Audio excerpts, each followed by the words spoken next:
entrance into the picture's proceedings is matter-of-factly realistic, with the shot of the steps to New York City's courthouse. The low angle invests the edifice with stature, power, significance as it towers over us. A slow camera tilt up to the four framing pillars of the structure to the legend, "Administration of justice is the firmest pillar of good government," add further to the building's stature.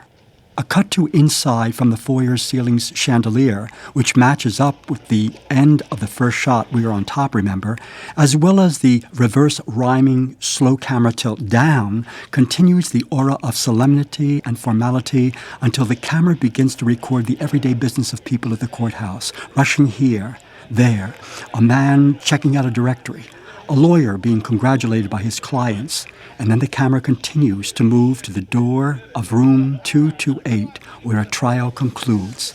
Hello, I'm Drew Casper, the Alma and Alfred Hitchcock Professor of American Film at USC School of the Cinematic Arts and author of the recent work Post-War Hollywood 1946 to 1962 from Blackwell Publishing, and I'm your guide through 12 Angry Men.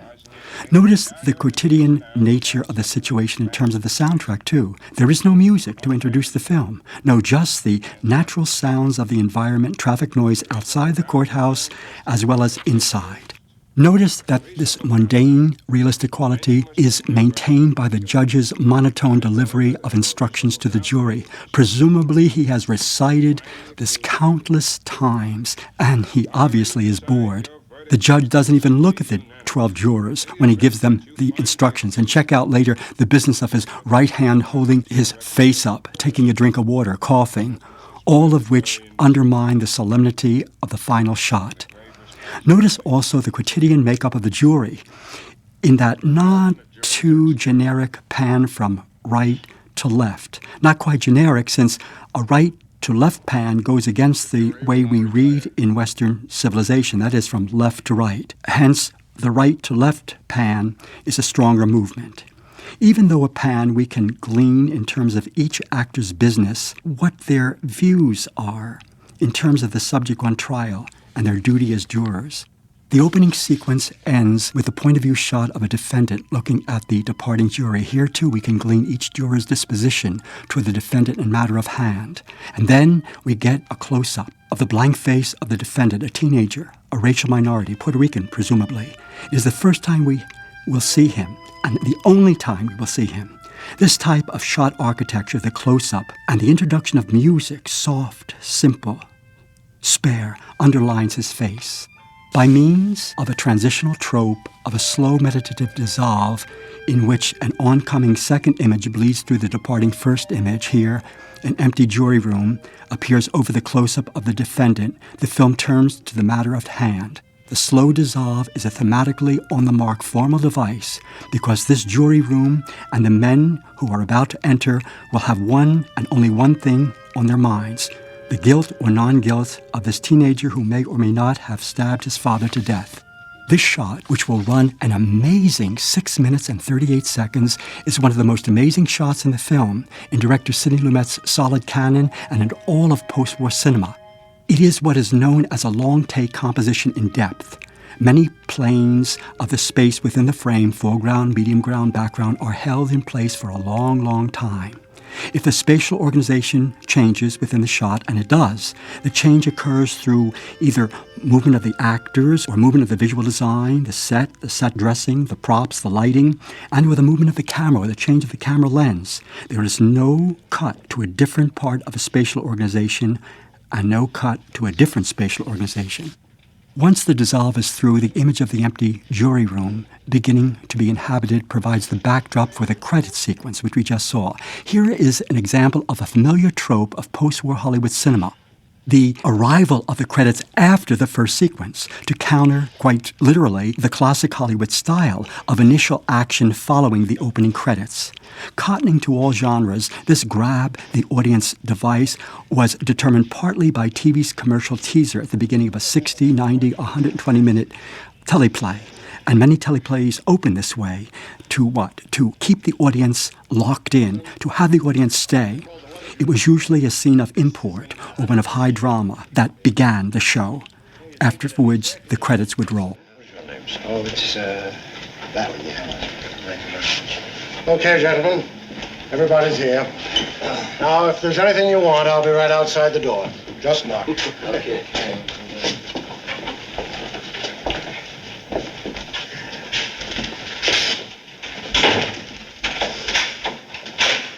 The music was composed and conducted by Kenyon Hopkins, who was about 45 when he worked with Lumet. He will be reunited with Lumet for The Fugitive Kind in 1960. 12 Angry Men was only his third film score. Lumet, in a nod to realism and in a decided break with classical cinema, which often used wall-to-wall music, sparingly uses the score. It appears only a few times in the movie. Now back to that visual trope of long take composition in depth. Such a style has several functions. First of all, it preserves the rhythm of a performance. Secondly, it preserves the ensemble nature of a performance. And it is, most importantly, a type of architecture that preserves the realism, or better yet, compounds the realism of the image by respecting, that is, not breaking up, space and or time by a cut. You see, in life, space is contiguous and time is continuous. Space and time are whole, not fragmented in life, as here.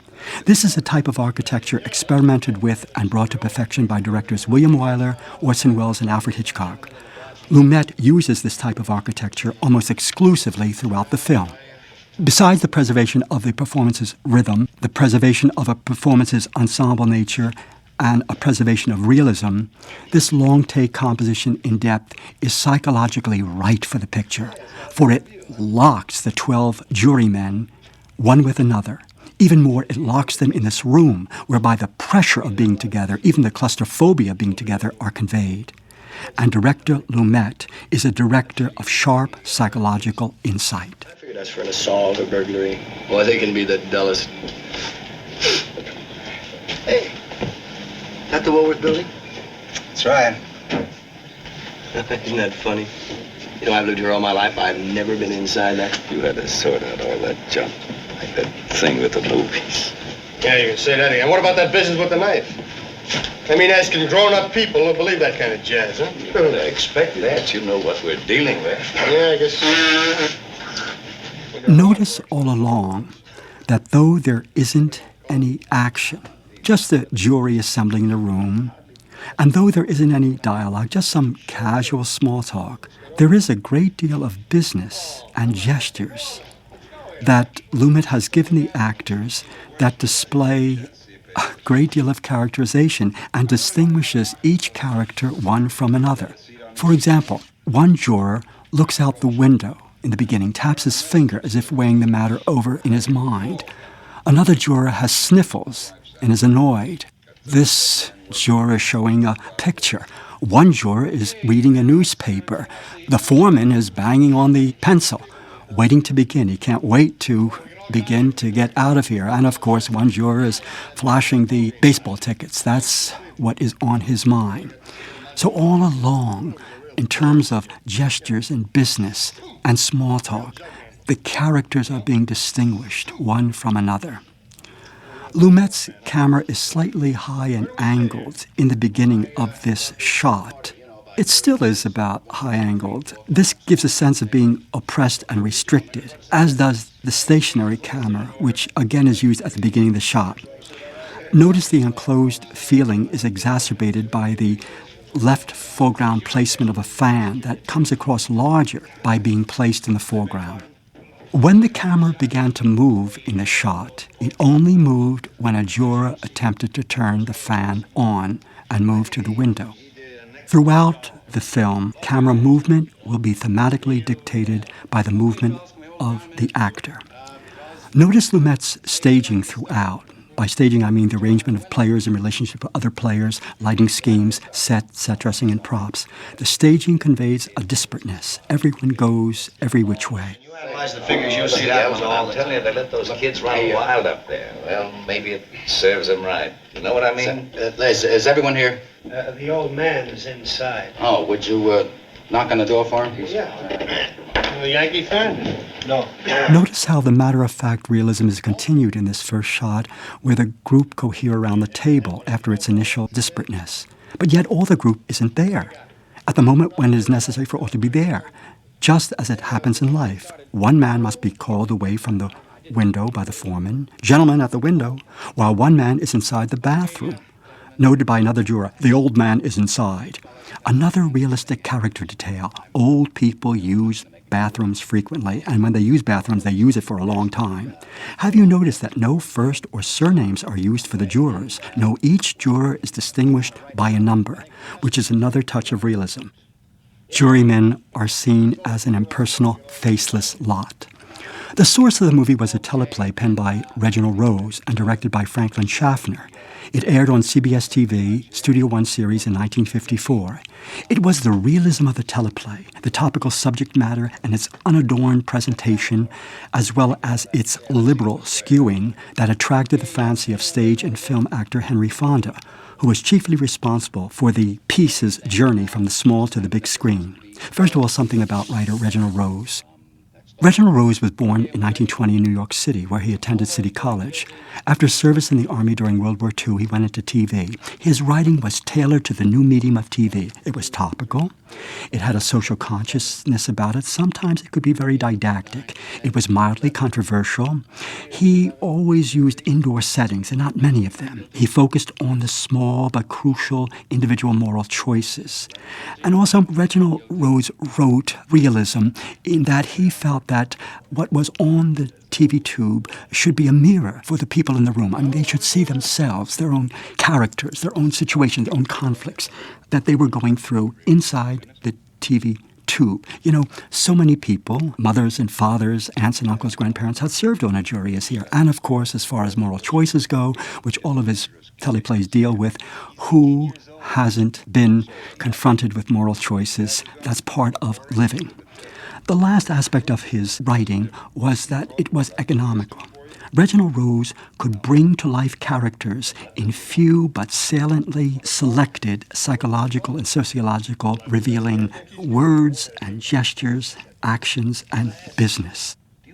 Rose's work in early TV from 1951 to the decade's end had much to do with bringing about the golden age of television, 1948 to 1956, particularly as exemplified in the 60, 90, 120-minute formatted original and adapted teleplays that aired on the many dramatic anthology series at the time, and included, along with Rose, writers such as Paddy Chayefsky, Rod Serling, Horton Foote, J.P. Miller, Robert Allen Author, William Gibson, all of whose works, along with Rose's works, held their own besides the era's best-written theater pieces and screenplays.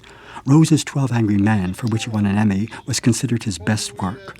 Though he wrote for film, Rose continued to write for TV until 1975 and died in 2002.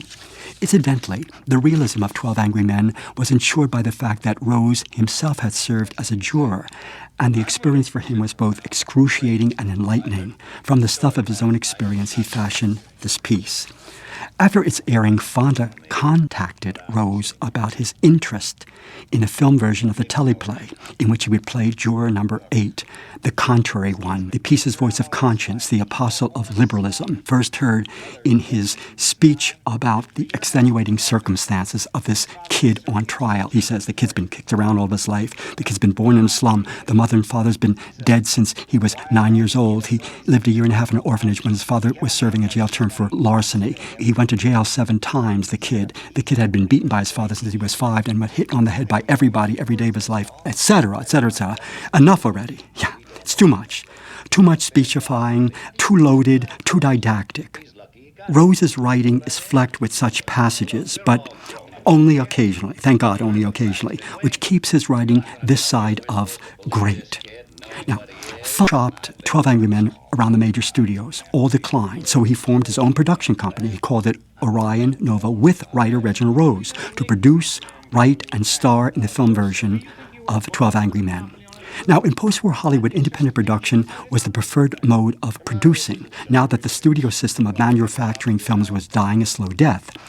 Astute Fonda knew that the best place in town to set up an independent production was United Artists, which in the early 50s had completely revamped its distribution policy and became the paradigm of the new way of making movies in Hollywood.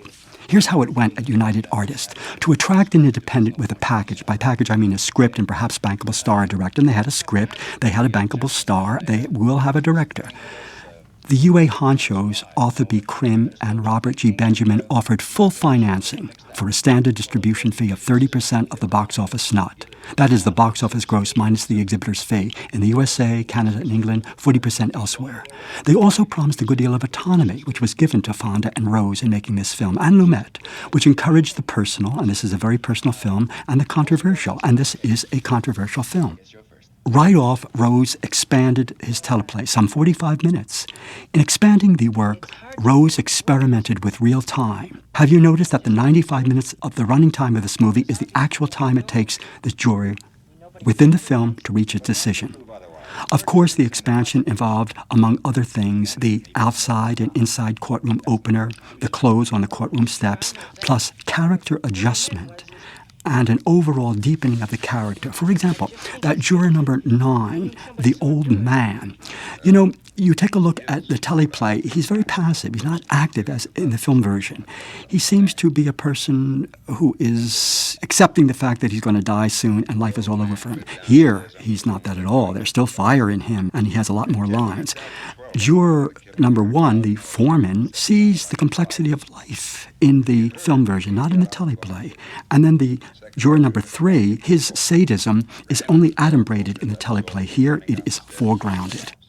While the script was being expanded, Fonda and Rose hired a young but experienced TV director by the name of Sidney Lumet to helm the production. Now, Lumet, from 1951 to 1953, had turned in about 150 episodes of the Danger series, and from 53 to 55, he had delivered 66 episodes of You Were There. Now, You Were There was a series in which, week in, week out, they recreated famous historical events very, very realistically.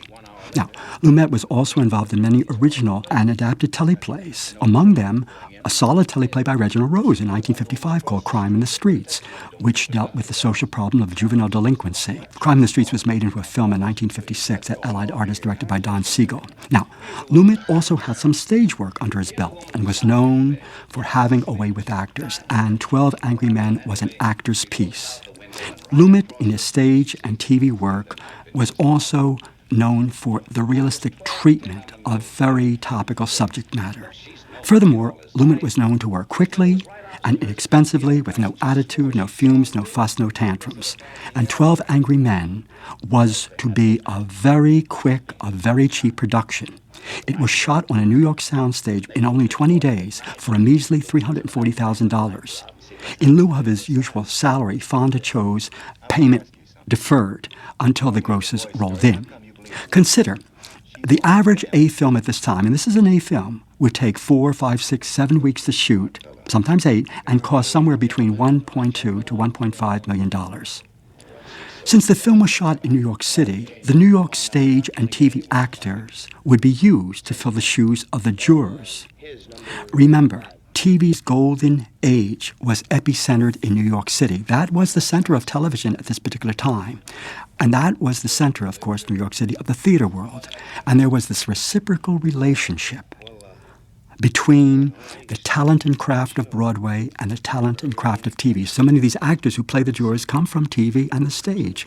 This is another reason, this reciprocal relationship between the stage and television is another reason why television, in its infancy, was, in a word, golden. In the apartment across the hall from the kids' apartment, that was very powerful. Didn't they say something about a fight, an argument between the old man and the son around about 7 o'clock that night? I mean, I could be wrong, but It was 8 o'clock. It was 8 o'clock, that's right. They heard an argument. They couldn't hear what it was about. Then they heard the father hit the boy twice. Finally, they saw the boy run angrily out of the house. What does that prove? Well, it don't exactly prove anything. It's just part of the You picture. said it provided a motive. And the prosecuting attorney said the same thing. I don't think that was a very strong motive. This boy's been hit so many times in his life that violence is practically it's a normal state of affairs with him. I can't see 2 slaps in the face provoking him into committing murder. It may have been too many. Everyone has a breaking point. Anything else? No. Okay. How about you?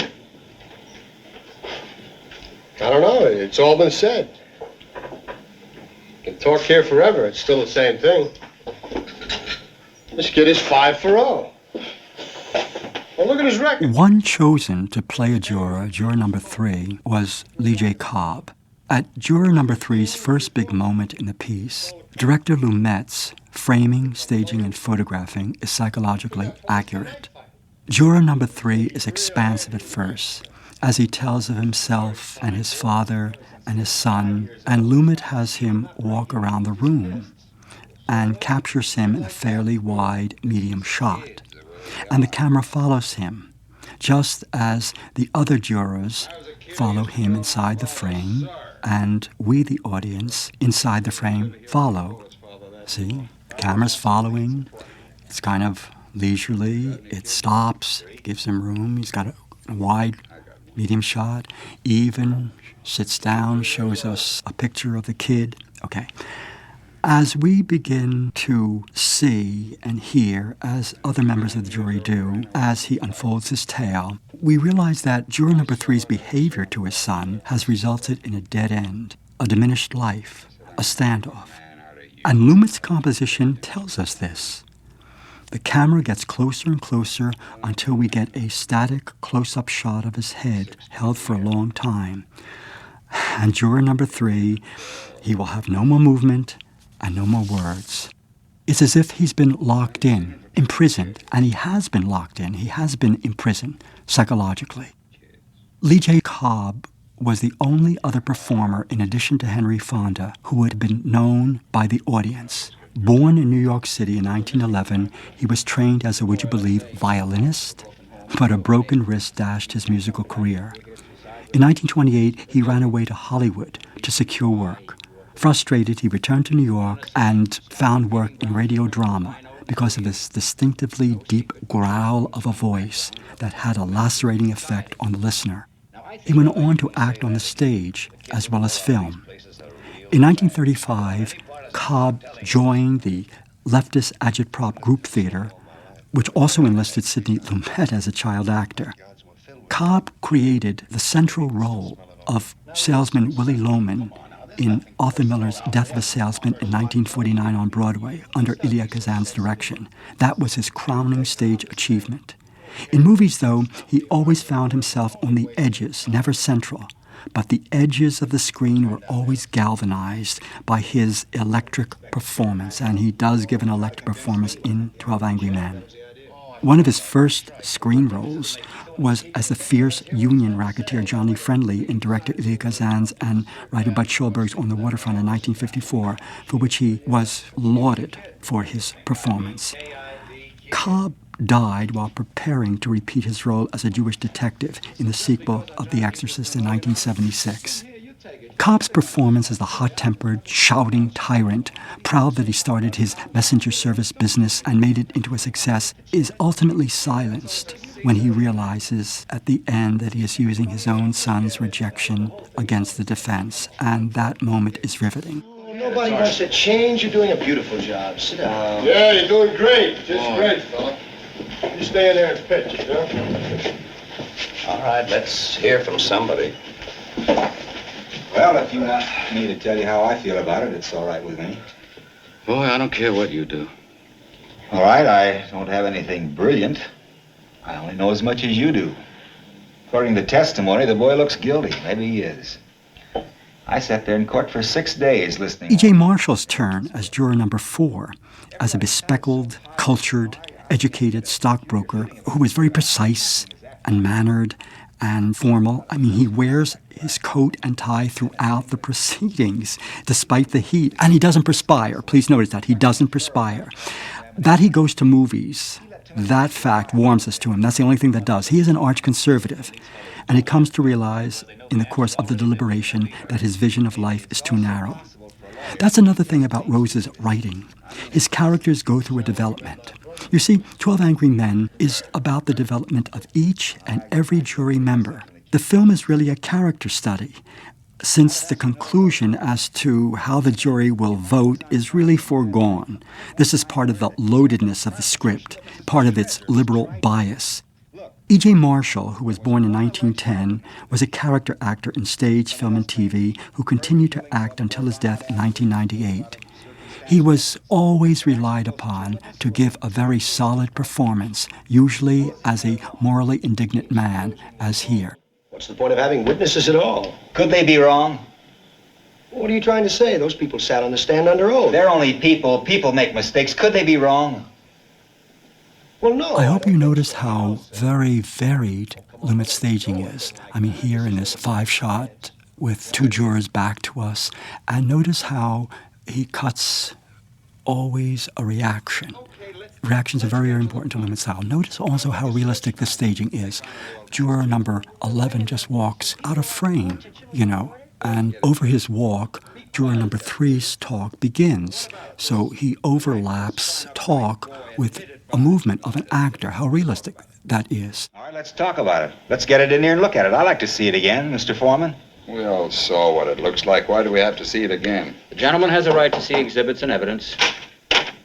Also, how the dialogue goes over this image of the foreman asking for the knife. It continues over it. So we have the soundtrack doing something different than the image, which creates a good deal of energy. Now, I want you to look at this realistic bit of staging on Lumet's part. As E.J. Marshall is talking, Lee J. Cobb, with his back to the camera, will walk across the frame's foreground.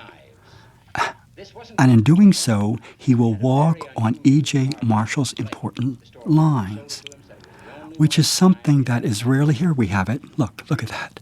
Look.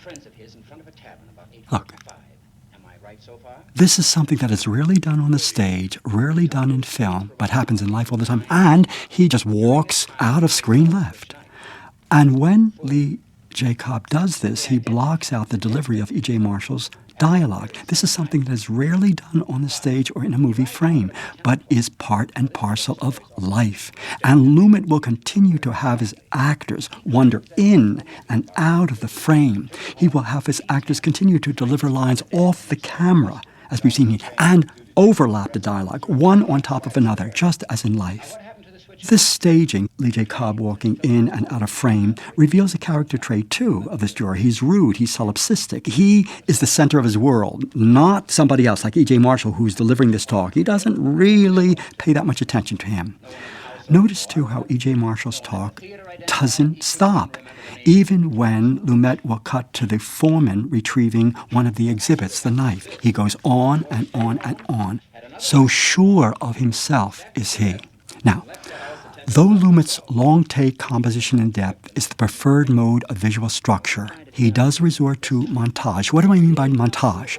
The breaking of space and time into tiny pieces that quickly follow one another at conflictual, climactic, and meditative moments in the piece. Look at this knife. It's a very unusual knife. I've never seen one like it. Neither had the storekeeper who sold it to the boy. Aren't you asking us to accept a pretty incredible... The montage begins. Picture the knife. Cut. Reaction. Reaction. Cut. Cut. Reaction. And now the camera refocuses to Fonda's similar knife. Now, in a rapid-fire montage, we get the reactions of the various members of the jury, each shot getting shorter and shorter. So very unlike the visual structure that went before, this rapid-fire montage takes our breath away and approximates the rush, the shiver of awareness, the discomforting rearrangement that each member of the jury must make in light of juror number 8, identical knife. Here, Lumet's formal staging, rapid-fire montage, is a conveyor of each man's subjectivity. Probable. Okay, fellas, let's take our seats. There's no point standing around all over the place.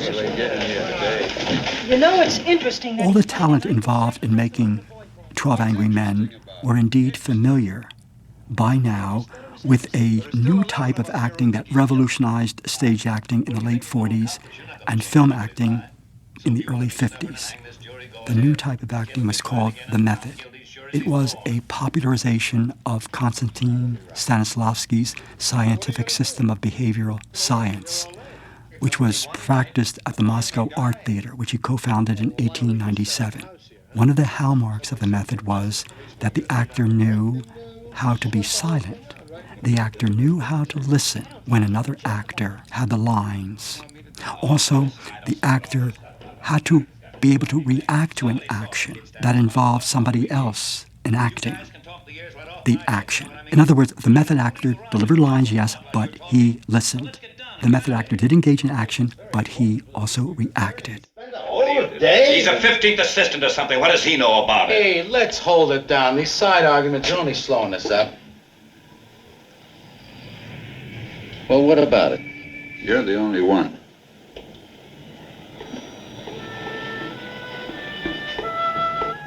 This is the first turning point in the movie. Another vote is called, signaled by the reappearance of music on the soundtrack. Notice, too, the point at which the music stops. The music will cease as the notes are passed by hand to the foreman, and the foreman opens them one at a time. Lumet's camera rightfully zeroes in on the writing, and the next to the last one, not guilty.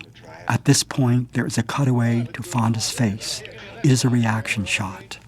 Now, we have seen these reaction shots before, and there are a lot of reaction shots in this because reaction is very important to writer Reginald Rose and director Sidney Lumet and each individual actor's style.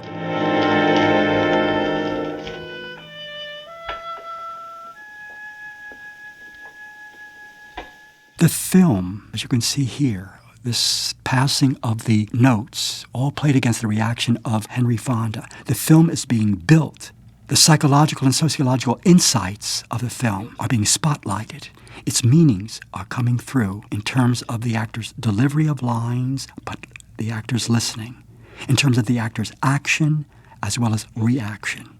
Listen and reaction were as dramatic in the unfolding of the drama for Rose, Lumet, and the actors involved in this film. Notice again the music, how it stopped when the votes were all being passed to the foreman, and now how the foreman stands and played against the reaction of Fonda when the non-guilty vote is read. Number 2 stands up, number 3 stands up. The vertical line creating dynamis in the frame. Now, the vote has changed, and it is the cranky old pensioner, juror number 9, played by the stage screen actor Joseph Sweeney, who is given a close-up by Lumet when he admits that he has changed his vote and then explains the reason why. The close-up emphasizes his switch and reason. Juror number 9 supported juror number 8, the one guy against the group, because he feels, in his own words, it is not easy to stand against the ridicule of others as juror number 8 did. Juror number 9 feels that there must be something in his opinion if juror number 8 will stand against the majority. Where he belongs. Someone starts telling us fairy tales and we're listening. Hey, come on, huh? What made you change your vote? He didn't change his vote. There we go, that close-up, that tight close-up. The old man's explanation succinctly enumerates one of the extremely topical conflicts of the movie, individual versus conformity or consensus, which hit a post-war cultural nerve. The film was released in 1957. This is the era of the Cold War. U.S. versus USSR, democracy versus totalitarianism, capitalism versus communism. The Cold War overseas, you see, made America paranoid at home. Adopting the consensus position, most Americans were skeptical about dissent. Fault-finding and derogation, they believed, made the country vulnerable to communist infiltration. Highly problematic was any deviation from Cold War orthodoxy, which came down to the fear, the hatred, and eradication, not only of the card-carrying, the fallen away, or, as in most cases, the suspected commie, but the foreigner, the intellectual, the radical, and warming the hearts of the most New Dealer politicos, the liberal as well. Xenophobia, fear of the stranger, riddled the land, setting off witch hunts, loyalty oaths, confessions, indictments, and restrictions galore. Countless films at this time, as with 12 Angry Men, dealt with the individual versus conformity dialectic, from westerns like High Noon in '52 to historical spectacles like Spartacus in 1960. 12 Angry Men also undermined xenophobia. Again, fear of the stranger, two Greek words, xenos and phobia. First, by making the diehard liberal, juror number 8, the hero and the voice of reason, and making his first converts all people who can be viewed as other in 50s America. First of all, it's the old man, juror number 9. He's old. He's not working. Okay. The next one to change is the man who was raised in the slums, juror number 5, played by stage, film, TV actor Jack Klugman. The third one to change is the immigrant watchmaker with that halting English, juror number 11, played by George Voskovec, who actually was a Czech immigrant. And the last one to change in the vote, before everybody changes, is that meek, effeminate man. He's a banker who doesn't get America's favorite pastime, baseball. He is homosexual, no doubt, played by John Fiedler. Incidentally, the House Un-American Activities Committee, which was pressed into service again in 1945 to investigate subversive elements in all spheres, including the movie industry, came after Lee Day Cobb for his socialist, communist leanings in the 30s, and he had to testify. Hey, you a salesman? I'm an architect. You know what the soft sell is? At this point, the switch from the jury room to inside of the washroom is a right move on Lumet's part. Thematically, there is a respite for the jurors as they realize they will have to spend more time in deliberations due to the change in the vote. And the change in visual design here, from the jury room to the washroom, is also a release, mirroring as well as compounding the thematic release. Notice the realistic detail of the towel dispenser not working. In the washroom scene, the conversation about the deliberation still occurs. This time is an exchange between juror number 8 and juror number 7. Here, Fonda with the towel dispenser, looking around for another towel dispenser. How often we've been in washrooms where towel dispensers haven't worked. Why don't you donate $5 to the cause and maybe it'll make you feel better. This kid is guilty, pal. It's as plain as the nose on your face. So why don't we stop wasting our time here? We're going to all get sore throats if we keep it up, you know? What difference does it make if you get it here at the ball game? No difference. The exchange is between juror number 8 and juror number 7, the wisecracking marmalade salesman who can't wait to get to the ball game. He is played to perfection by Jack Warden. Jack Warden was an ex-prize fighter who turned to the stage after paratrooping during World War II. He did TV, and he started to work in film as supports in 1951 at the age of 30. He was nominated for a supporting Oscar for both Shampoo in 1975 and Heaven Can Wait in 1978. Sidney Lumet was the 2004 recipient of an honorary Oscar for his impressive body of work. He was nominated 4 times for Best Director, Dog Day Afternoon, Network, Verdict, and 12 Angry Men, his first film. He was nominated for the Director Guild Award 7 times, and the DGA did award him the prestigious D.W. Griffith Memorial for The Canon. His films won over 50 Academy Award nominations, and they have spanned both post-war, modernist, and postmodernist Hollywood. And his canon is still not complete. He's still working today, while his last film was only a few years ago. It was called Call Me Guilty. It starred Van Diesel. Yes, Van Diesel. And yes, Van Diesel did deliver a performance under Sidney Lumet. Lumet was born in 1925 in Philadelphia. His father was a Yiddish actor who maintained an Orthodox household. Explaining the seriousness of his own style, Lumet commented, I quote, "Just from having been a good, solid, poor Jewish boy, that gets you into it. The Jewish ethic is stern, unforgiving, preaching, moralistic.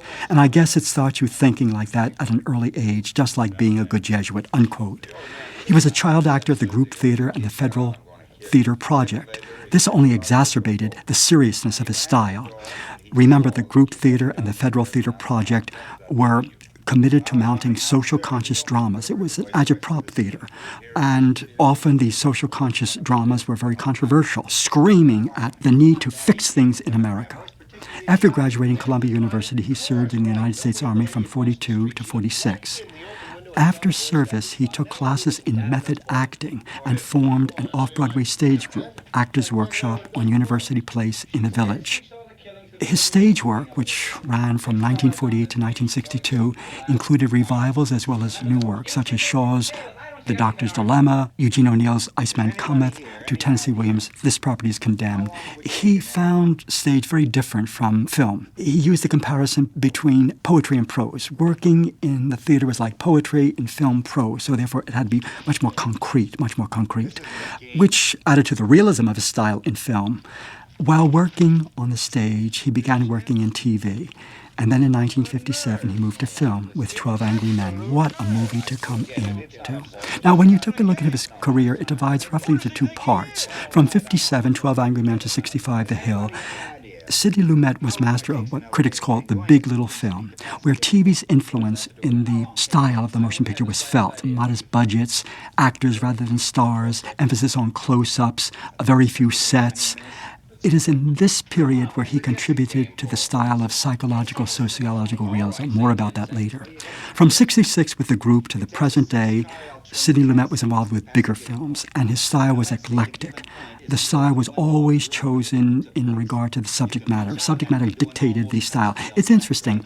It was in this period, as late as 1986, 20 years into the period, that he did his first film in Hollywood. It was called The Morning After. It dealt with, among other things, the problem of alcoholism, and it starred Henry's daughter, Jane. Though an insightful interpreter of a writer's vision, and that's what he is, an interpreter of a writer's vision in the medium of film, although he does have script credit for Q&A and Prince of the City, thematic correspondences crop up again and again in his work. After all, Lumet did decide to do the film once it was offered him. For example, 12 Angry Men. He didn't have to do it. And later in his career, when he proved himself commercially, he did obtain the property first. He would also only commit to a movie or obtain the property if the subject matter sent him, if it was congenial to his own sensibility, his own take on things. And as a die-in-the-wool liberal, 12 Angry Men appear to him immensely. First of all, in the adaptation of his teleplays and stage plays and novels, Lumet gravitated toward bouts of conscience, as here, 12 Angry Men. Not one, but 12 bouts of conscience, which comes down to the issue of personal and individual responsibility. You know, it's not the defendant so much that's on trial here, as each juror. In each of Lumet's films, also, he pays very careful attention to a character's past, how that past affects behavior in the present, like the ghetto rearing of juror number 5. That's what helps him to understand what juror 8 is all about and change his vote. Notice also how that upper middle class upbringing and lifestyle of the juror played by E.J. Marshall makes him realize that, this kind of life that he has makes him see much too narrowly. He can't see beyond his own nose. Often in a Lumet film, the character's relationship to the past could be very, very troubling and cause a great deal of blind spots and delusion, as with the juror number 3, the Lee J. Cobb character in 12 Angry Men. Often Lumet will focus on a human being's penchant for self-delusion and prejudice and bias, which cloaks the noblest and best in them, as in the Lee J. Cobb character, and to a certain extent a lot of the other jurors in this film. Often a Lumet film comes down to acknowledging this delusion, this restricted point of view, and perhaps jettisoning it and doing something about it. And we have a good deal of self-awareness, self-knowledge, and self-acceptance on the part of probably most of the jurors in here. And that's usually happens in a Lumet film. For example, Sonny, the Al Pacino character in Dog Day Afternoon, Or the opposite can happen. The protagonists could be blocked. They do not come to any self-understanding, self-knowledge, or ultimately self-acceptance, like the Mrs. Tyrone character in Long Day's Journey into Night, or the cop played by Nick Nolte in Q&A. All of these things that I've just mentioned, these traits, are instances of the psychological sensitivity of Lumet. Lumet also emphasized how one's occupation can affect behavior, as we have throughout 12 Angry Men. You will notice when the immigrant with halting English changes, he does because he argues all about time. It's all a matter of time for him. And what does he do for a living? He's a watchmaker by trade, concerned with time running properly. And the facts about time in the trial don't run properly, and so he reneges. He changes his vote. You know, the architect status of juror number 8, the Henry Fonda character, with his careful reconstruction of the case, you know, it's like an architect building a building, always pointing out the weak sides and shoring up the weakness with his new take, his new side on things. That can only come from an architect. This aspect is an instance of the sociological bent in Lumet's work. Along these lines, it should be mentioned that Lumet welcomes stories peopled with non-mainstream ethnic and racial characters, whose ethnicity and race not only characterize them, but also color the conflicts of their lives. Lumet's people are Irish and Jews and Italians and Polish and blacks and Hispanics. Here in 12 Angry Men, we have white Anglo-Saxons and an Eastern European immigrant passing judgment against a Puerto Rican. There's something else I'd like to talk about for a minute. Thanks. I think we proved that the old man couldn't have heard the boy say, "I'm going to kill you." But supposing he did. You didn't prove it at all. What are you talking about? Supposing he really did hear it. This phrase, how many times have all of us used it? Probably thousands. I could kill you for that, darling. Junior, you do that once more and I'm going to kill you. Get in there, Rocky, and kill us. I say it every day. That doesn't mean we're really going to kill him. Wait a minute. What are you trying to give us here? The phrase was, "I'm going to kill you." The kid yelled it at the top of his lungs. Don't tell me you didn't mean it. Anybody says a thing like that. Have you noticed how this world of 12 Angry Men is enclosed? And that can be said about all of Lumet's films. They all take place in enclosed settings, almost claustrophobic settings, with people in close contact with another. Close quarters. But just because they are in close quarters, that doesn't mean they communicate, as here. Lee J. Cobb shouting at Begley, "These people, you know, they're not communicating at all.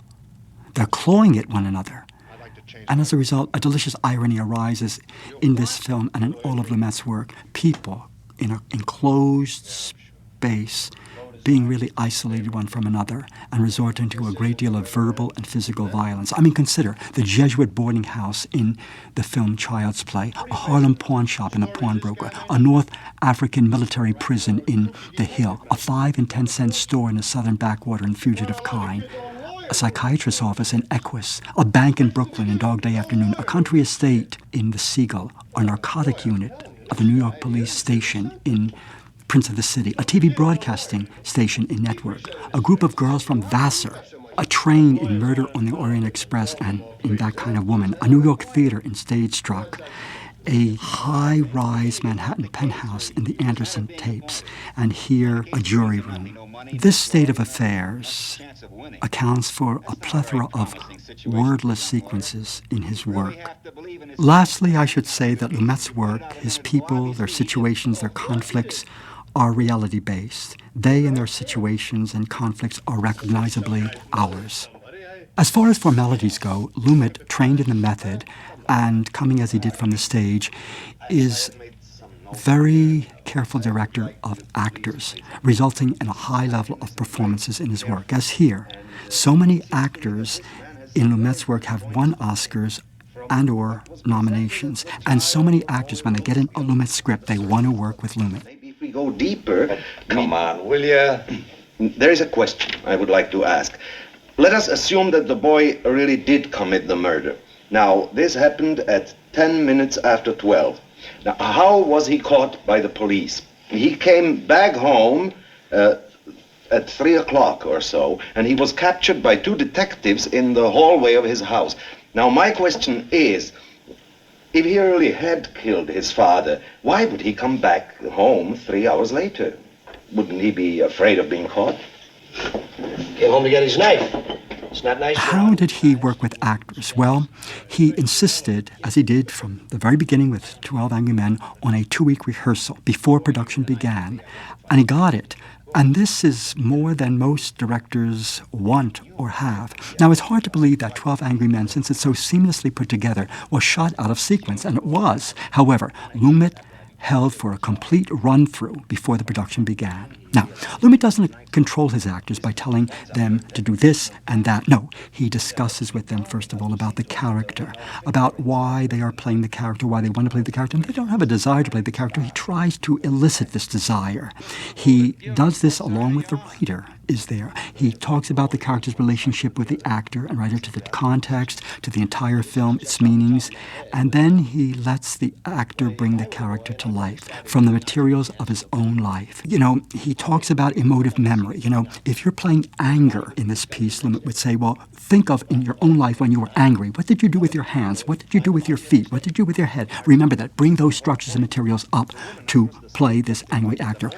The other guide he would give the actor is perceptive observation. For example, if you are playing a baker, go down to a bakery and see how a baker comes into a shop, how the baker kneads the dough, how the baker puts on an apron, how a baker, deals with customers. Or here, playing a juryman, it'd be terrific if the actor could serve on a jury or at least watch the jury during a trial. Perceptive observation and emotive memory. Then Lumet tried to mold the performances in terms of an ensemble, ensuring that, the actor listened when he didn't have the lines and reacted when he didn't have the action. This, of course, was all characteristic of the method. The use of emotive memory, perceptual observation, the ensemble, and, of course, in the beginning, the discussion with the actor and the writer about the character. Lumet preferred long-take composition in depth in photographing, as we have here, because he felt that it preserved the rhythm of performance and it ensured acting authenticity. The actor just was more authentic in a long-take composition in depth. Lumet shot very fast to preserve the spontaneity of an actor's performance. His camera was never show-offy. It was there for the character. Right here, look, the camera's there for Begley, moving toward the right and then the left. The staging is there to include the foreman in. And look how it goes down to pick up Lee J. Cobb's lines. He, of course, loved location work. That wasn't granted him with 12 Angry Men. And he cut in the camera. By that I mean, before the shooting began, Lumet knew where a shot began and where it ended, and what shot would follow one another shot. So there were a few options on the cutting room floor for the editor, for example, Carl Lerner in 12 Angry Men. Also, this cutting the camera quickened the production and post-production chores. This film, as all of his work, came under budget, $1,000 under budget and under schedule. This is an anomaly in terms of Hollywood picture making. Lumet wrote a fascinating book on the pre-production and production and post-production of his movies. It was called Making Movies. It was published by Knopf in 1995. I'd recommend it. As far as the style went, Lumet respected the text. Text dictated style. In his own words, I don't want to settle into a particular style because to me, style is determined by the material itself. For example, with Dog Day Afternoon, he used a cinema verite style. Here in 12 Angry Men, he used a style that was one of the three preferred styles in post-war Hollywood picture making. They loved noir, they loved documentary realism, and they loved psychological, sociological realism. Lumet belongs to this last style. In fact, he helped develop it. What's the point of the whole thing? Hold on a second. Yeah, and the Baltimore Rooter returns from again now. And pop-ups are full of base hits wherever we look. Hold on a second. Now, look. Did the old man say he ran to the door? Ran, walked? What's the difference? He got on, did he? He got there, didn't he? No, well, wait a second. He said he ran. At least I think he did. The Renaissance and post-war theater, its reciprocal relationship with TV's dramatic anthology series, along with best-selling fiction, were progenitors of the style of psychological, sociological realism. And the characteristics of the style which were on display in all of Lumet's early films, as here, is first of all the episodic structure, method acting, working within the frame, as he's working within the frame here, location shooting, the male and female without makeup. Now, if you've noticed these faces right now, Lee J. Cobb, E.J. Marshall, and Henry Fonda, they wear no makeup. They had no time. These actors were working in TV or the stage at the time, and making this film was like moonlighting for them. So they really didn't have time to sit down to apply makeup. All they did was they sat in front of sun lamps for 5 or 10 minutes, so the lighting and the camera could register their faces. Spare musical scores was another characteristic of the style of psychological sociological realism, and if music was used, it was usually regional music. But more importantly, the style emphasized character and delineated character, yes, of course, in terms of what they say and what they do, what other people say and do with them, but in terms of their age and their looks and their gender and their ethnicity and their religion and their race and their class. Class is very important in 12 Angry Men. And race, too, in their dream life, the guy that wants to go to baseball all the time, in their past, how important the pasts are to all of their lives. The erotic side, well, of course, we don't get that here. And their recreation, their family relationships, their work. Work characterizes them. Another characteristic of psychological sociological realism was the place, the geographic region where the piece was set, raised to the level of character. And lastly, the preference for subject matter that dealt with contemporary social issues, actual events, stories of real people, stories of the common man or the common in famous or infamous men were also part of this psychological sociological realist style. Controversy could sometimes enter in, even the forbidden topic, something that wasn't done in film before. Often accompanying the subject matter was an overt critique of the status quo, as we have here. Now, enormously abetting Lumet in achieving this style was the director of photography, Boris Kaufman, a Polish Jew born in 1906 in Russia, educated at the Sorbonne in Paris. He studied painting and philosophy until his brother, the famous Dija Vertov, told him about the motion picture and how the key to a motion picture was the camera. Then went to technical school in Paris to study the motion picture camera.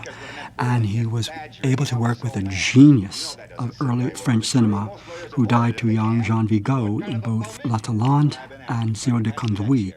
After the German occupation of Paris, Boris Kaufman went to New York City. He worked from 42 to 43 for the National Film Board of Canada, then worked for the Office of War Information, where he made documentaries.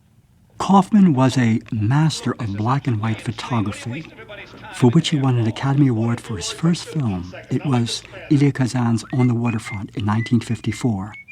Through the mid-60s, Boris Kaufman was Lumet's most frequent collaborator. They worked together on That Kind of Woman, Fugitive Kind, Long Day's Journey into Night, Pawnbroker, The Group, and Bye Bye Braverman. He liked working with Lumet because Lumet, as a director, was involved in choosing the lens size and the camera position for each shot. Play charades now? Come on, Casper, what are we waiting for? Well, I want to wait till the second hand reaches 60. Oh, come on.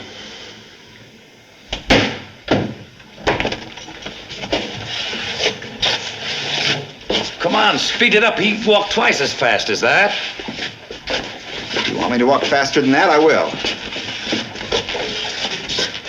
I think you could get an example of the psychological, sociological realism here, where the camera goes down to his feet, because that's what he's demonstrating, and then comes up. Lock, door, stop. Right. What's the time? Exactly 41 seconds. Here's what I think happened. The old man heard the fight between the boy and his father a few hours earlier.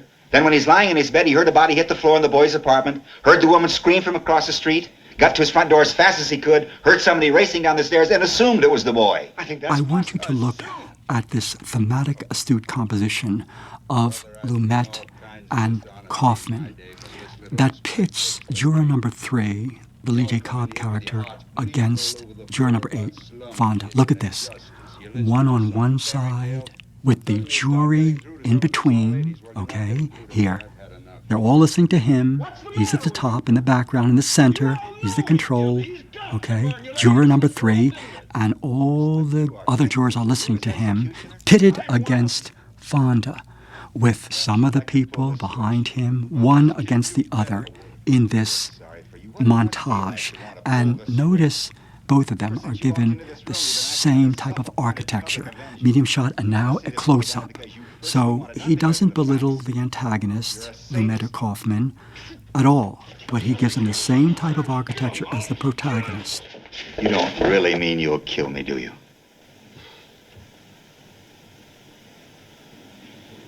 Whenever we get juror number 3, Lee J. Cobb, speechless, it's a very harrowing moment because all he does is talk, talk, talk. Notice how we needed a release after this extreme close-up, and of course the release is provided by the cutaway to the officer on the other side. Now, notice also how the lighting will grow darker and darker as a thunderstorm approaches. And of course, the time of day is different. How sensitive Lumet and Kaufman are to time of day. David Lean has the sensitivity too.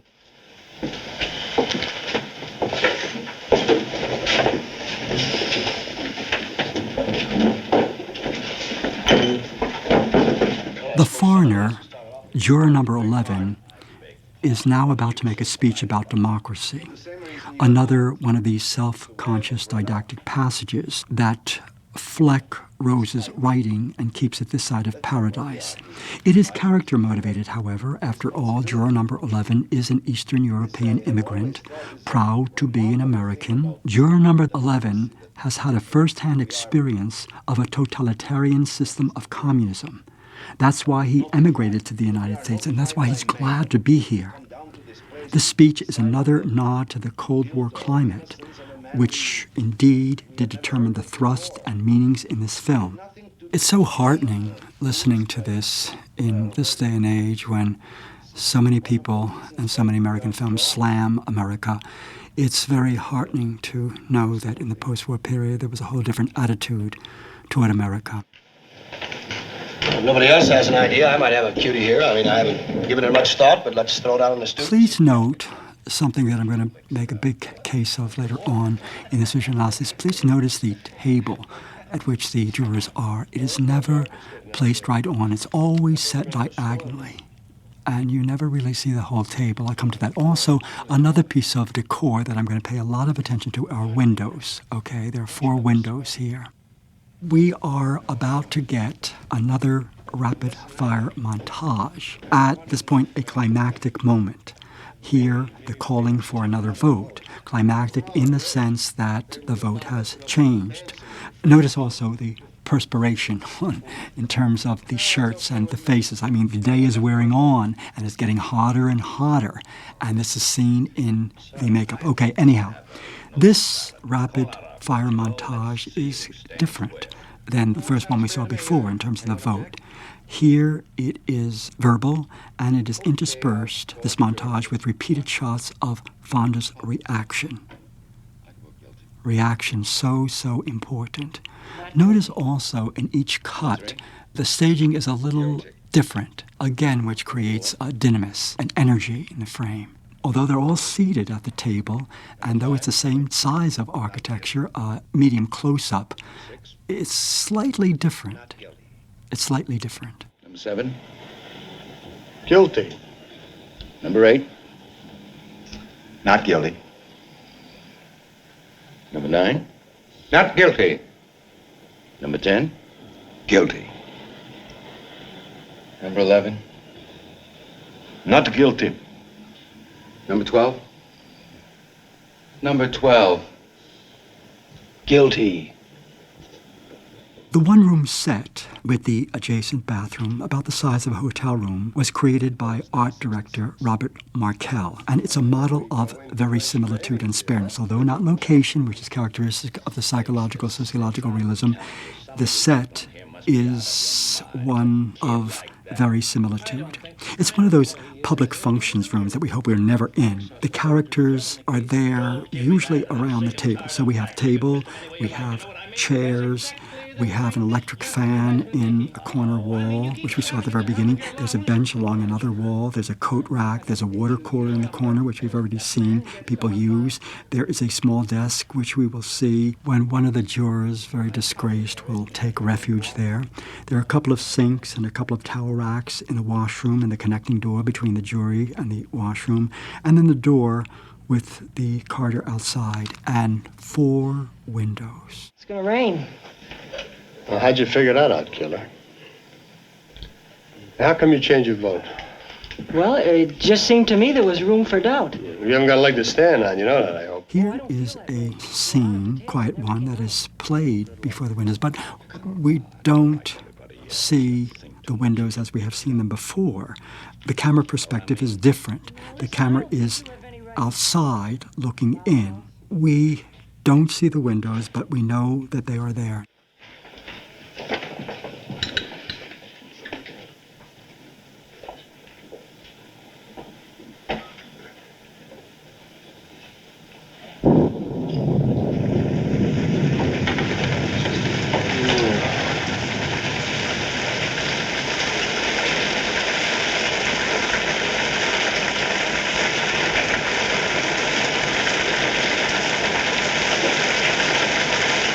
Now, a very important scene is about to come up in which juror number 8 and the foreman, juror number 1, will be looking at the windows. A small revelation happens, and we get a different perspective, bringing about a different mood, as a matter of fact, on the part of juror number 1, the foreman, played believably well by Martin Balsam. Balsam was a method actor, busy as a supporting actor on stage and TV. His debut film on the waterfront was 3 years earlier. This is only his second film. Balsam will win an Academy Award Best Supporting Actor in 1965 for 1,000 Clowns. Okay, anyhow, at the windows, the affable but not too bright foreman, who is easily hurt, as we have already seen in the beginning, who wants to step down when he is belittled by another juror for following the rules. Here he talks about the joy in his work as an assistant head coach, albeit assistant, at a high school. This fleeting moment of contentment and peace contrasts with the Storme and Dronge mood up to this time. Incidentally, here is how, Lumet is so sensitive to profession characterizing the characters. His profession, an assistant head coach, would likely have the person follow rules, as he does here, and be affable and not that sharp. Now, the windows in this scene and throughout the movie have functioned as a ledge to possibility, as a ledge to alternatives, as a harbinger of something else. Since the windows open out to the outside, since they open out to the world beyond, and as such, since they provide another perspective, one beyond the small jury room. This bit of set dressing, the four windows, suggests some possibility, some new understanding, some change, some difference. It's even underscored by the fact that the fan now working, okay? There's a difference, okay? Let's recall some of these shots or scenes with the windows in the background. Early in the film, inside the room, for the first time, juror number 8 gravitates toward the window and is positioned there for quite a long time, as if he's weighing alternatives. Later on, one juror tries to get the window open. Why? To let some air in a stifling, sealed-in room. This is very important. When juror number 12, the Madison Avenue executive, who's always got a slogan handy, who equates truth with a slogan, who always looks sharp, he's always adjusting his collar of his shirt and his tie, when he approaches the window for the first time and looks out, he mentions, please recall, that even though he has lived in New York City all his life, he never knew that the Woolworth building was exactly where it is, a new perspective. The casting of Robert Webber, stage TV actor, incidentally, the most pleasant looking of the lot, a smooth, sleek image of a guy, is perfectly cast. He looks like an ad, and he's as superficial as an ad. In fact, he doesn't really have an opinion. He just wants to be liked, as when he starts a tic-tac-toe game during the deliberations. And he goes back and forth, have you noticed, in terms of his vote. There are other instances by the window where they're suggestive of a new perspective. When juror number 10 upbraids the foreman for following rules, the foreman wants to hand over the job to him, and juror number 10 realizes that he himself fears running a jury, fears being a foreman, and he better shut up. This revelation happens at the windows. Later in the movie, toward the end of the movie, the sobbing confession from juror number 3 is placed before the windows. There are more examples of the windows as enlightenment metaphor throughout the piece. I'll leave that up to you. Boy, the arrogance of this guy. Hey, all right. Let's stop the arguing for about 2 minutes in here. Who's got something constructive to say? I'd like to go over something, if you gentlemen don't mind. Despite being in the same room and in the same set dressing and decor and props and characters, Lumet's spatial compositions are extremely varied, as here. E.J. Marshall in the left foreground and Henry Fonda in the right toward the center, with his left foot in the chair, leaning on. We've never seen this position before, the staging before. You know, every time out it seems to be something different. And of course, the reverse shot here. Henry Fonda's elbow, resting on his knee in the right side of the frame. E.J. Marshall slightly centered in the background, and another juror shoulder in the left foreground. Notice how extremely varied these compositions are. The framing, the staging, and the photography. It's ingenious if you think about it. You got 12 people, same people. You got the same set dressing, the same props, the same set. Not sets, but set. You got 90 minutes of film, and such variation, such variation. The boy right after the murder, when he couldn't remember a thing about the movies, great emotional stress or not. I'd like to ask you a personal question. This is the only thing, as I mentioned before, that we like about the E.J. Marshall character, is the fact that he goes to movies. I mean, we, watching this, presumes that we go to movies too, that we like movies, and he likes that. The only saving grace. And then again, that talks about the ambiguity of the character. A little ambiguity here, which adds to the realism of the character and the piece. You're down on New Year's Eve, 1954. Let me know, eh? Though 12 Angry Men laid a bomb at the box office, and though Henry Fonda never made a dime from his deferred salary deal, he was extremely proud that he was responsible for getting 12 Angry Men on the screen, and extremely proud of the finished product. Again and again in interviews, he stated that the closest he came in movies to the satisfaction and joy he felt in performing on stage occurred 3 times in his movie career. Grapes of Wrath, 1940, for director John Ford, the Oxbow Incident in 1943 for director William Wellman, where he played a man against the lynching of another man, and our film here, 12 Angry Men. The role of the bleeding heart liberal architect, a man of reason and intelligence and a sense of justice, who brings about a rethinking and change for the better in other people, specifically a man who exposes, as he does here, the prejudice, the myopia, the vindictiveness, the insecurities, the callousness, the selfishness, the superficiality, and the opposite, the hidden strength and goodness of people, as in the old man, all the while refusing to be bullied by jury number 3, or intimidated by the opposition of the majority, a fighter, though a mild one, for what he believes in, especially unshakable in his heightened sense of social justice, a man very self-possessed, but a self-possession that is never overbearing or lording it over others. A polite man, a mannered man, a gentle man, yet full of strength. A man who could get angry, although his anger built slowly. A man who was honest as the day is long. A man who was open in his feelings, as he has been throughout this film. Fit Fonda to a T. This character of juror number 8, the architect, was a character he had played again and again. For examples, the truth-seeking lawyer young Mr. Lincoln in 1939, the brave Gil Martin in Drums Along the Mohawk in 1939, Tom Jowett in Grapes of Wrath in 1940, Wyatt Earp in My Darling Clementine in 1946, the Whiskey Priest in The Fugitive 1947. All of these films were made with director John Ford. Incidentally, he will make 8 films with John Ford. Once in a while, Fonda played against type and was equally mesmerizing.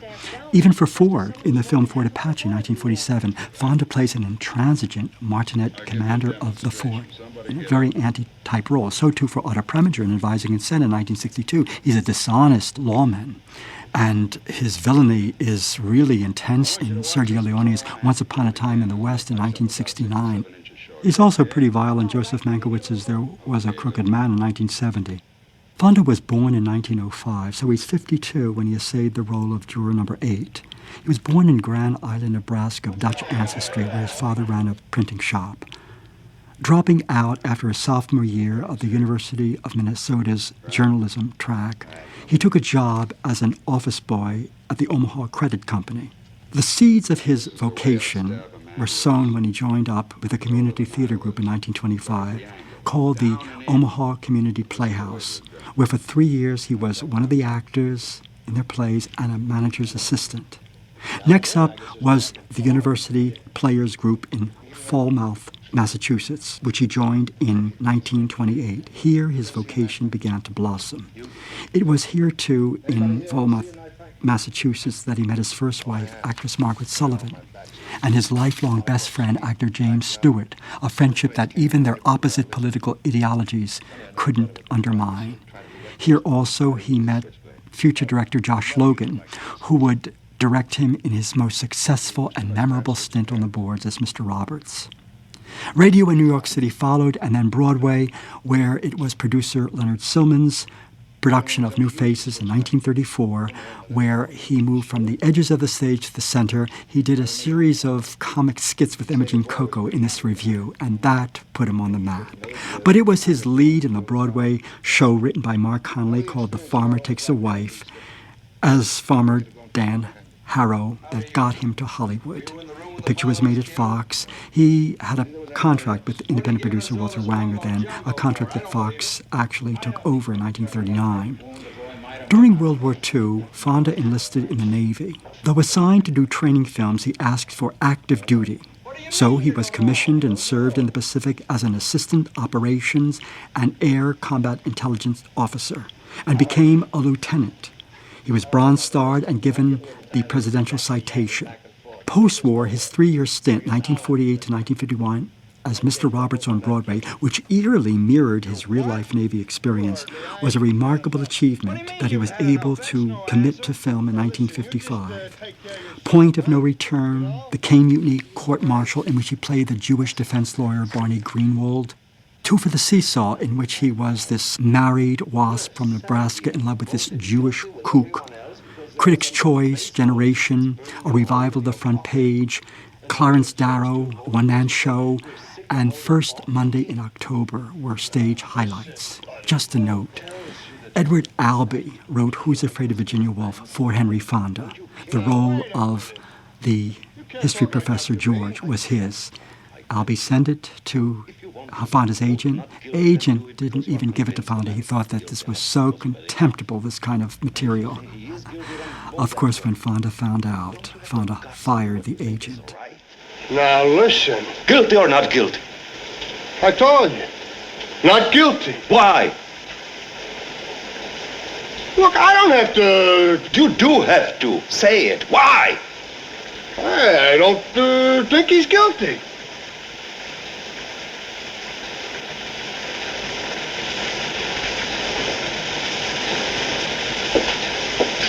Want another vote? Okay, there's another vote called for. I guess the quickest way is a show of hands. Anyone object? Okay, all those voting not guilty, raise your hands. 1, 2, 3, 4. Before continuing with Fonda, I want to point out another versatile climactic rapid-fire montage, again dealing with the taking the vote. Previously, Lumet constructed the taking the vote in terms of face and voice, and then the means of notes passed by the foreman in a composition of depth, long take photography. Now it is a show of hands. Notice the difference in the raising of the hands of each juror. Here, performance is carrying the day. Also notice the importance of reaction in this montage, too. After the vote is taken, juror number 10 rails out. His speech punctuated, as his previous outbursts were, with these people, them. Notice the brilliant staging of Lumet here. As the juror talks more and more, digging his own grave, the jurors don't even look at him, or they do something else. They're embarrassed. And the camera is slowly moving back as one juror and then another juror begin to separate themselves. How far can you separate yourself from this guy? They're in the same room, but they do. And he is left, still railing, almost in the center of the frame, as juror after juror after juror takes to the walls, as if they're literally climbing the walls. It's so psychologically right. I mean, they take to the walls. They take to the walls for security, to climb the walls. That's what we do. We say, I want to climb the walls when the mood or atmosphere or the situation in a space gets intolerable. This is so brilliant. Actor Ed Begley does the honors. Not only is the framing, staging, and photographing brilliant, but Ed Begley is brilliant. He usually played these kind of people. Here I go, these kind. Okay, fiery, blistery, heavies, quite obtuse, vicious at times. As the owner of a garage business, irritated not only by minorities, them, but a summer cold, he is, mesmerizing. From the time he came into the room, sniffling and getting a handkerchief from his pocket to wipe his nose. His work on the stage began after he served in the Navy. And it was leads that he did on the stage. It was Ed Begley who created the role of the father who sold faulty manufacturing airplane parts during the war. Here, another prop, the desk that he takes to as a refuge with his back toward all of the group. He created the role of the father who manufactures faulty parts in Arthur Miller's All My Sons under Elia Kazan Baton in 1947. That was his stage debut. That year, Kazan used him for his film Boomerang. That was his film debut. He also created the brilliant facsimile of William Jennings Bryan in Inherit the Wind on Broadway in 1955. And he eventually won an Academy Award for Best Supporting Actor as the despicable Boss Finley in Richard Brooks's adaptation of Tennessee Williams' Sweet Bird of Youth in 1962. His railing brings out yet another didactic speech from Fonda.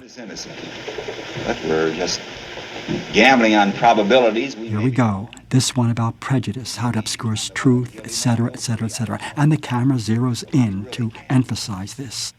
A bitter clash of opinions that roared throughout the 50s in the light of the burgeoning wave of civil rights legislation is what the film is plugging into with this speech of Henry Fonda's, especially in regard to the status of black Americans, from the Supreme Court's decision of 1954 with Republican Earl Warren in charge, declaring that segregation in public schools unconstitutional, to Benjamin O. Davis Jr. becoming the first black general in U.S. history in 1959.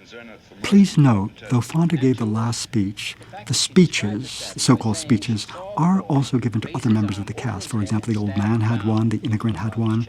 Also, in the passage that comes up, that runs a good 3 or 4 minutes, the film is turned over to the old man's ratiocinations, which are directed at the stockbroker. I mean, that passage in the film is given over to the old man and the stockbroker. Though the most recognized member of the cast, and though a movie and stage star, Henry Fonda is a member of the whole from the beginning to the end. There is no star turn here. His introduction, remember, was always as part of the group. And it's not until 7 minutes, 45 seconds into the film do we have an isolated shot of him. The only distinction that Fonda is given is that he wears a white coat, different in color from the other people's coat, but he doesn't have that coat on all the time. I guess the ensemble playing of Fonda and all the cast members made it hard for the Academy of Motion Picture Arts and Science to nominate any or all of the players. If they were going to nominate them, what category were they going to be in, lead or support? The only performance, I believe, that is given short shrift in relationship to the other members of the cast, who, of course, represent a mid-50s cross-section of blue and white-collar New Yorkers, is the blue-collar worker, juror number 6, the house painter, played by supporting actor Edward Binns. Just to end with Fonda.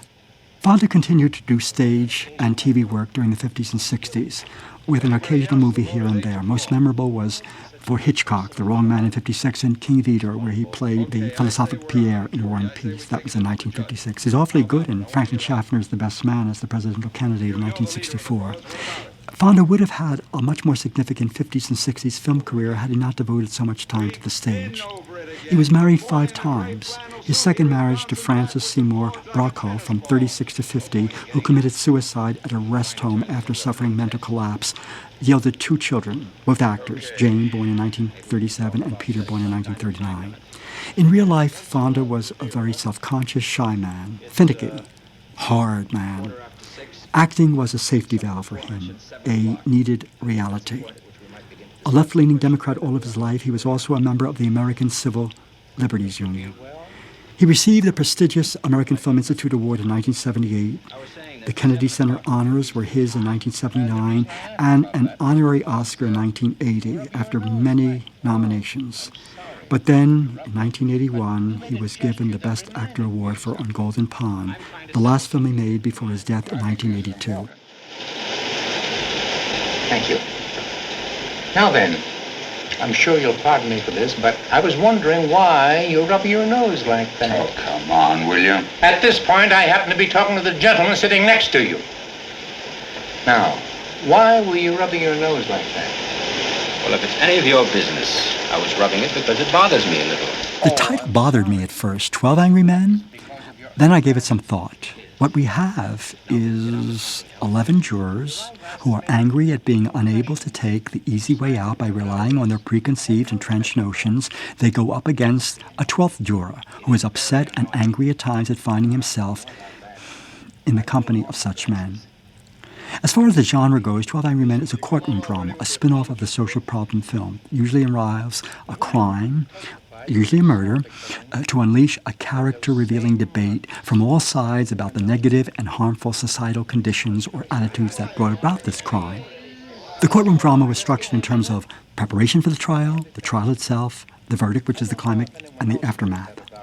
Now, 12 Angry Men plays a variation on the courtroom drama, because when the film opens, the trial is finished, but a second trial begins, this one in the jury room, where not only the juvenile, but the justice system, especially the concept of reasonable doubt, where democracy with the American way and each individual juror are simultaneously on trial.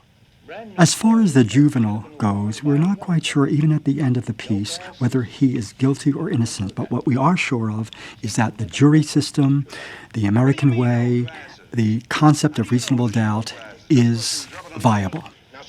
The reviews in just about every case were very positive. The trades, Variety, found it absorbing with outstanding performances and predicted, wrongly however, that the box office prospects were good. Hollywood Reporter loved it except for the picture's sociology. I don't know what they meant by sociology. I think it's what I mean by speeches.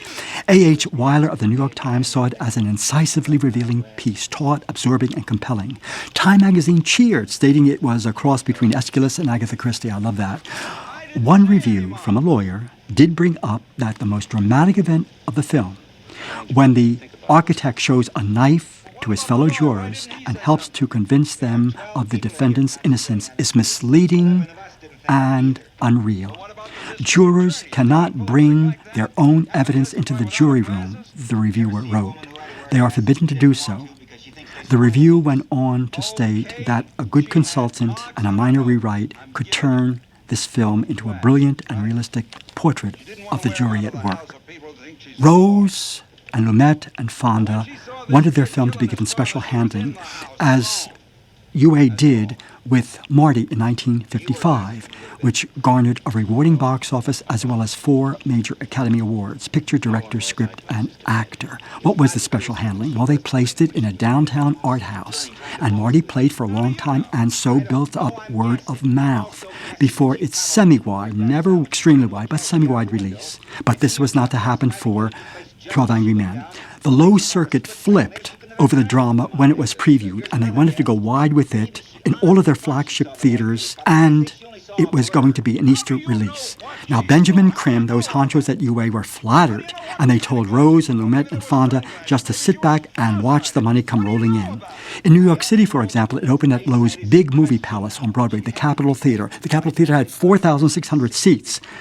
The patrons filled about a half dozen rows, day in, day out. The film was pulled after a week. This was more or less how it played around the country. Yet it went on to win honors. In the Berlin Festival, in Japan, Australia, Italy, Scandinavia, it was nominated for 3 Academy Awards, Best Picture, Director, Script, but it lost to Bridge on the River Kwai. Now, Bridge on the River Kwai was a spectacular anti-war film done in color, cinemascope, stereophonic sound, 2 hours and 40-minute running time, and presented in a roadshow engagement. This was another type of film, the small, black and white, flat screen, monaural film that dealt with a very important and significant, self-conscious and controversial subject matter. This was its selling point, and of course performances. This was another way to go. This was another way that post-war Hollywood pictures went. 12 Angry Men was subsequently turned into a 90-minute stage play by Reginald Rose. It became a kind of warhorse, the darling of small stock companies, and given a Broadway revival in 2004 under the baton of Scott Ellis by the Roundabout Theater Company in New York, where it was a critical as well as a commercial success. The revival had sired a national tour headed by Richard Thomas in the Henry Fonda role and George Wendt in the Martin Balsam Foreman role.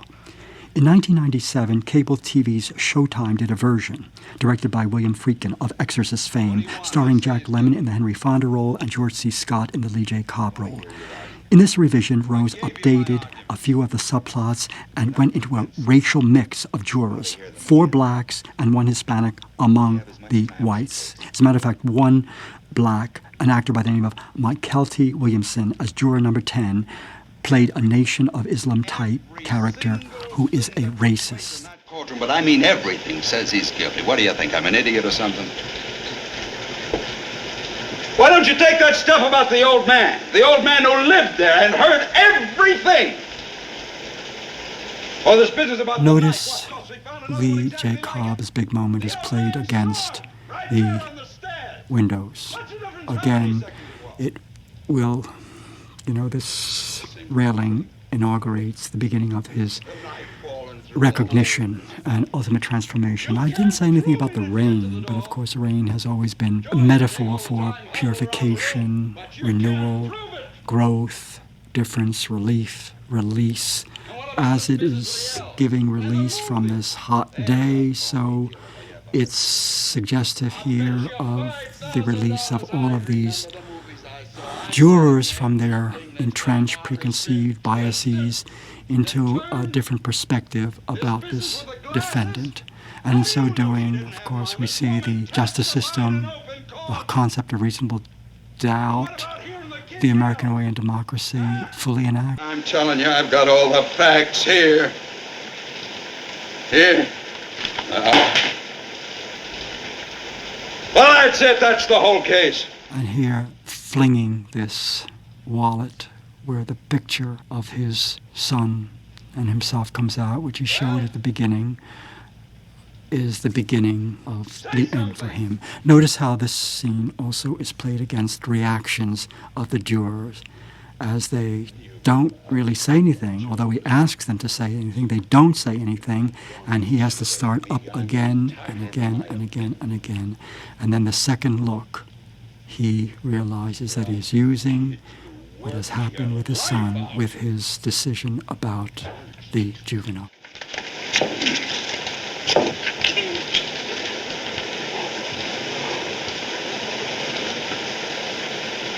No. And now his vote, not guilty, ashamed, really, ashamed of all of this.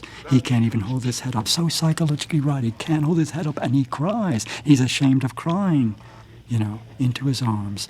Now, I want to show you this, make you be aware of this intriguingly varied composition of Lumet from the point of view of the clothes rack, on the other side of the clothes rack. And notice how the suits are bordering the frame, which makes it very tight, very small. But as the suits are being taken off and as the jurors are leaving, there's more and more space, more and more breathing room. Of course, notice how the music has started up again, but it's still soft music, it's still spare music, it's not obtrusive. And now Fonda will make a gesture. Again, it's not action, but how touching it is. He will take juror number 3's coat and touch him first of all, the shoulder, and actually hold it out for him to put it on. Such grace, such grace.